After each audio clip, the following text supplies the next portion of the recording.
அனைவருக்கும் துர்காதேவி சரணம் சார்பாக இனிய வணக்கங்கள். நீங்கள் ஆசைப்பட்ட வேலை கிடைக்க விநாயக பெருமானுக்கு செய்ய வேண்டிய பரிகாரம் குறித்து இந்த பதிவில் முழுமையாக தெரிந்து கொள்ளலாம். பதிவுக்குள்ள போறதுக்கு முன்னாடி நம்ம சேனலை ஃபர்ஸ்ட் டைம் இப்பதான் பாக்குறீங்கன்னா மறக்காம ஒரு லைக் பண்ணி சப்ஸ்கிரைப் பண்ணிக்கோங்க. வாங்க பதிவுக்குள்ள போகலாம். அனைவரது வாழ்க்கையிலுமே வேலை என்பது ஒவ்வொருவருக்கும் அவசிய தேவையாகும். எல்லோருக்கும் ஆசைப்பட்ட வேலை கிடைப்பது என்பது கிடையாதுங்க. அதே சமயம் கிடைத்த வேலையை தக்க வைத்துக் கொள்ள அனைவரும் போராடி கொண்டு இருக்கிறார்கள். மனதிற்கு பிடித்த வேலையை செய்யும் போதுதான் அந்த வேலையின் சுமை என்பது நமக்கு தெரியாமலே இருக்கும் என்று சொல்லப்படுகின்றது.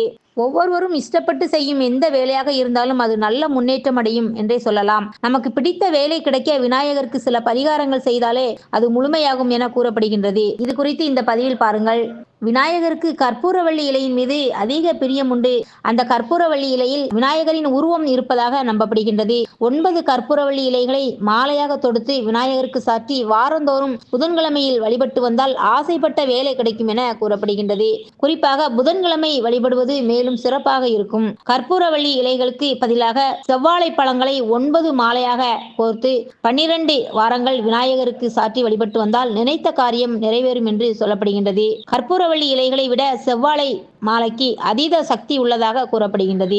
9 செவ்வாழை பழங்களையும் இடைவிட்டு மாலையாக கட்டிக்கொள்ளுங்கள். அந்த மாலையை விநாயகருக்கு வாரந்தோறும் புதன்கிழமை என்று சாற்றி வழிபட செய்ய வேண்டும். பின்னர் தொடர்ந்து இதுபோல் 12 வாரங்கள் வழிபாடு செய்துவிட்டு சர்க்கரை பொங்கல் நெய்வேத்தியமாக படைத்து நமது வழிபாட்டை முடித்துக் கொள்ளலாம் சகோதரிகளே.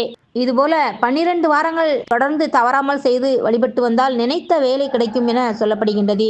வேலையை தேடி கடுமையாக அலைந்தும் கொண்டிருப்பவர்களுக்கு விநாயக பெருமாள் நல்வழி தருவார் என்று கூறப்படுகின்றது சகோதரிகளே. இவ்வாறு வாரந்தோறும் விரதமிருந்து வழிபாடு செய்பவர்கள் அசைவ உணவு எடுத்துக்கொள்ளாமல் விநாயக பெருமானை முழு மனதாக ஏற்று இந்த பரிகாரத்தை செய்யுங்கள்.